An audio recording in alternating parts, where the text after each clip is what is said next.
Well, let's turn to Canberra now. Shadow Foreign Affairs Minister Simon Birmingham has repeated he has no intention of following his colleague Julian Leeser to the backbench over the Voice debate. Our political reporter Olivia Casely joins us from Canberra. Olivia, it comes as he says he has high hopes for that parliamentary committee process, which is beginning today. That's right. So Simon Birmingham has clarified today that he's got no intention of moving to the backbench so he can campaign for the Voice. As we know, one of the key issues that has been raised about the government's Voice proposal is this second clause that would essentially allow the Voice advisory body to consult with the executive government. We'll remember that Liberal MP Julian Leeser resigned from the front bench earlier this week so he can campaign for the yes vote. But he still has some qualms about what's on the table and has indicated that he's going to spend the next 6 weeks or so while this committee process is underway to lobby the government to try and delete that clause. Senator Birmingham shares these concerns and says he hopes that this committee process manages to alleviate concerns.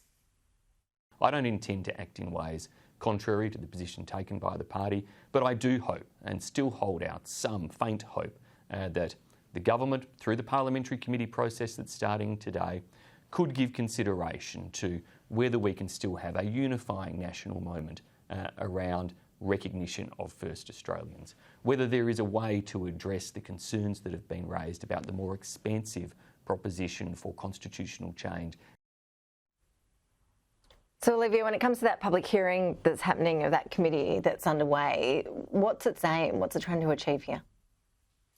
Well, it's really trying to interrogate the wording of the government's Voice proposal, and especially those clauses that would be added to the nation's birth certificate if the referendum is successful. This committee, it's made up of 13 MPs and senators from across the political spectrum, and concerns such as those raised by both Senator Birmingham and Mr Leeser, for example, will be able to be put directly to legal and constitutional experts such as Professor Anne Toomey. We're going to hear from her later this afternoon, but also Indigenous elders and academics such as Marcia Langdon. We've already heard from some Indigenous leaders this morning, including Megan Davis. She's hosed down any concerns surrounding this executive government provision.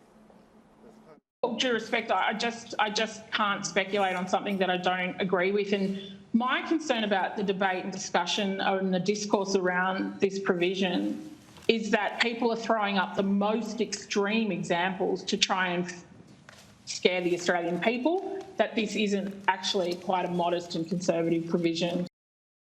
And this was after a 10, 12-year process and several eight committees and what have you. So it's been a long gestation coming. And for us, it precedes even that. It goes back to almost 1788. Today's hearing, Ash, comes as opposition leader Peter Dutton weighs up who he wants to pick to essentially replace Julian Leeser on his front bench. Olivia Casely live in Canberra, thank you.